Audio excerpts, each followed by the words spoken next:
Hello again. So today we're going to be covering handling objections.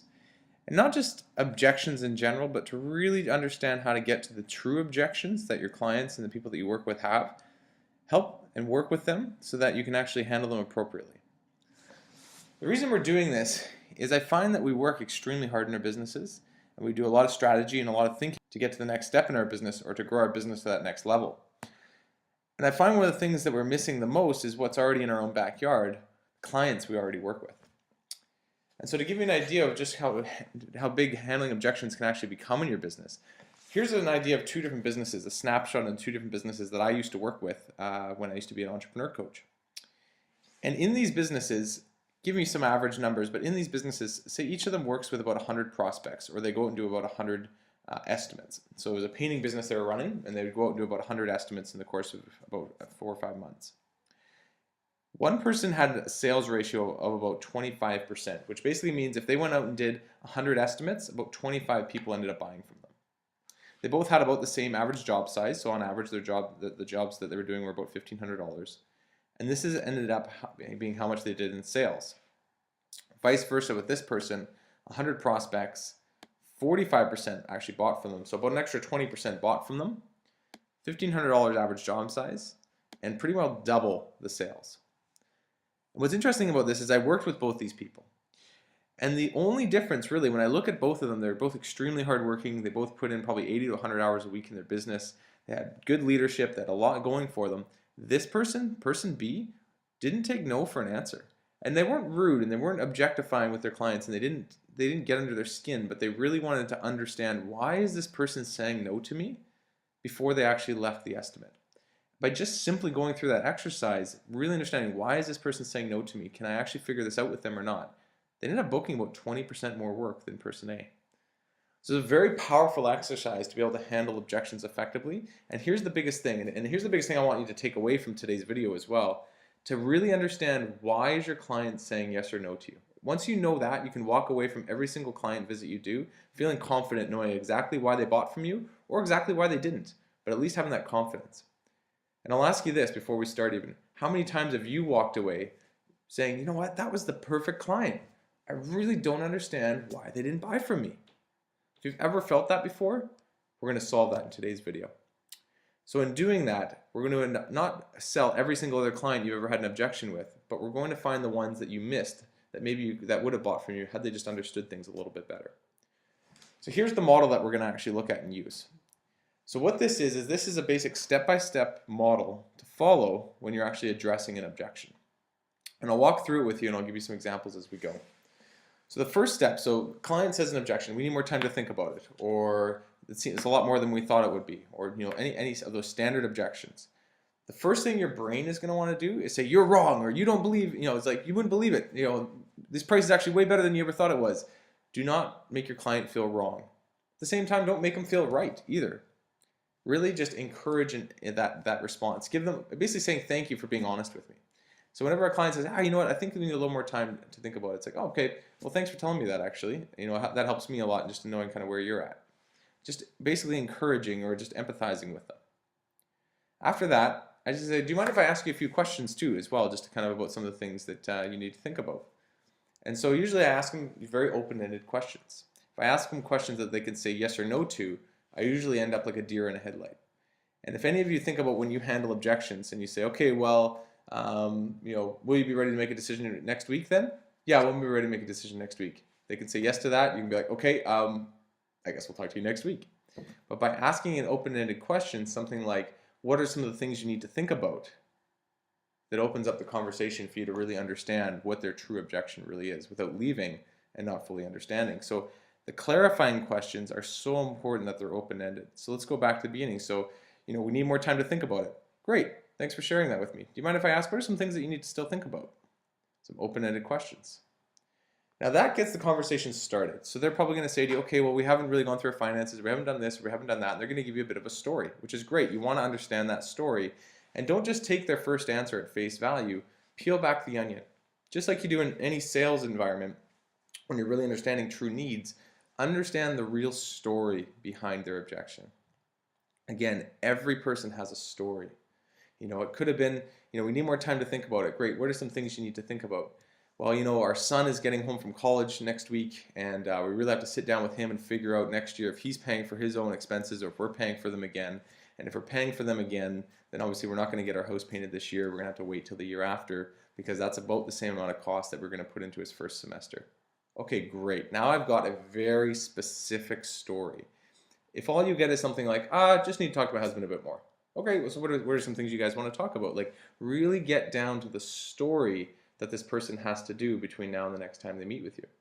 Because at that point, you'd be, okay, great. So basically what you're telling me is that a lot of it's based on your son going to post-secondary and whether or not he's going to pay for it. And that's step 3. So you're confirming your understanding. You're saying, okay, so what you're telling me is this. And then all of a sudden, and what I want you to do when you go through this process is actually think about how you've been dealt with in the past and who's dealt with some of your objections. As soon as someone confirms they understand what you're hearing, it makes you feel pretty good. You're like, yeah, thanks for actually understanding and not being such a pushy salesperson. It's like, no, that actually, I understand what you're telling me there. And then I just asked for permission to problem solve with them. Do you mind if I ask you a few questions before we just leave it today? Sure. Okay. So what you're telling me is that you can't do the whole house because it's about the same amount as sending your son to college for the next year. Yeah, absolutely. Okay. And what you're also saying, is that your house probably needs to be done because of X, Y, and Z reasons. Let's say maybe their fascia boards on the top of the house is about to rot out. I've seen that quite a bit with clients where small parts of their house are about to have dry rot and have wood rot, but yet they look at the whole project and they can't afford it. Okay, well that's fair. So let's take a look at what needs to be done on the house then, and let's commit to even just that. And the advantages to you in doing that is that I'm going to get you a spot in the summer that's guaranteed so you can get your house painted. You're committing to something that needs to be done no matter what, so it'll save you money in the long run, and you don't have to commit to the whole bill so that you're not worried about having a financial constraint on sending your son to college. Then I go to step 5. Does that sound reasonable to you? Yeah, actually that allows us to get what we want. We still get our, we can still find out whether our son or not's, going to be paying for his own university or not. And if we absolutely need to, we can up the price and go with the whole thing later on. Perfect. So I'd like to get you in today. Does that work? And I pitch the job.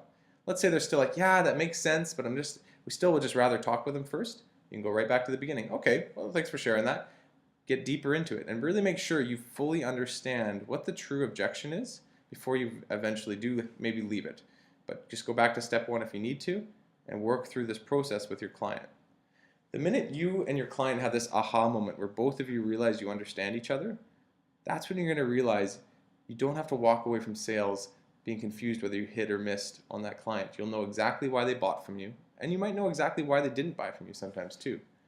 The key behind this is even this person who did almost twice as much sales as person A, still only sold at 45%. There are still over 50% of people that didn't buy from him.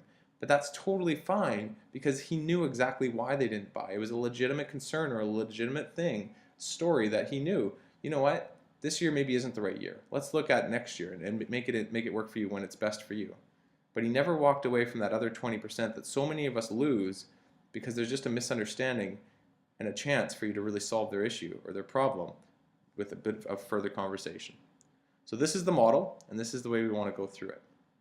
The exercise that I'm going to get you to do, leaving this video, is to actually experiment with step 1 and 2. Because step 1 and 2 is where all of us hit our biggest roadblocks. Empathizing, just basically understanding that, thanking the client for sharing with you, and then asking an open-ended question to keep the conversation going. That is the #1 part where I find most entrepreneurs miss, is they just have this awkward silence, they're not sure what to say next, so they just say, okay, great, we'll talk to you later. To avoid doing that, I'm going to give you an exercise that's going to help you practice being ready for these objections so that you can actually get into it, the meat and potatoes with your client. The rest of this stuff, if you ask some really open-ended questions, will start to come naturally.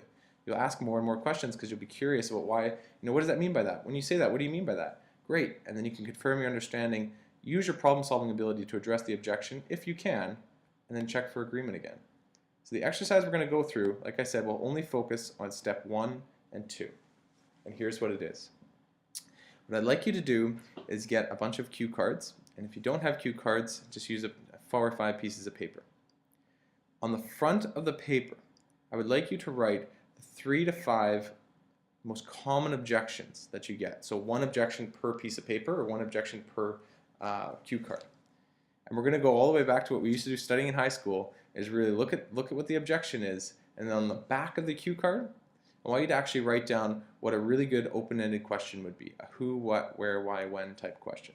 So at the front it might say something, we need more time to think about it. On the back it would say, what are some things you need to think about? So think about all the types of questions, the most common objections that you get from your clients, and write those on the front. And on the back, write some really good open-ended questions that would really keep the conversation going between you and your client to allow you to move through step 1 and 2 with ease. Because after you practice this for a while, you'll get to the point where it'll become natural for you to be just very curious. Next time you hear somebody say, I need more time to think about it, all you're going to want to say to them is, what are some things you need to think about? And it won't become a deer in the headlights moment for you. It'll be something you can naturally move through with them. Here's the rules. I want you to do this with a partner or somebody that you work with, or just someone, maybe your husband or wife that are around you. I want you to give the cue cards to them once you're done. And I want to have them read out the objection as if they were your client, and I want you to solve the objection with one of those open-ended questions. Along the way, this person gets to hold you to this. If you defend, if you try and explain your way out of things, or if you ask trapping or condescending questions, they move to the next one because that wasn't the right response. If you hesitate, if you pause for too long, if you stutter, if you fight them, or if you're just laughing, they go to the next objection and keep moving forward. Keep eye contact the whole time and make sure you never assume with the person's objection. Practice this over and over and over again until this becomes a robotic, natural response for you to understand. So thanks for sharing that. Do you mind if I ask you why? What do you need to still think about? And saying it in a way that's genuine, not in a condescending, overbearing type way. If the person you're working with feels like you're coming off across that way, change your tone, change the way you're coming across with the way you ask your question, and get it down so that it's a really natural response for you. So that's handling objections. Again, work through this chart, encourage, understand the client, ask really good open-ended questions, confirm your understanding with them, address the objection. This is where you get to be the pro at problem solving, what's truly going on, and then check for agreement with them. Is this the right thing for you? Great. Biggest thing, we always get stuck on 1 and 2. If we can move through 1 and 2, I understand what you're telling me, or thanks for sharing that with me. What is it you need to think about, or what are some things you need to work out first? Really peel back that onion. This is not a one-question thing sometimes. This could be number 2, it could be a 20-minute conversation about what's truly going on. Once you've gotten through these, you will see your sales increase. The easiest way to grow your business is to become a better salesperson. Not to be duping people into stuff and to getting people things they don't need, but to really understand people and why they're really saying no to you, and to be that problem solver that may have the solution that your client just doesn't see yet. This is a very real reality. These stats are things with people that I've worked with for years, and you can easily double your business just by going through basic objections and understanding them at a very high level. So I trust this has helped you out, and I'll see you at your next Best Mindset session.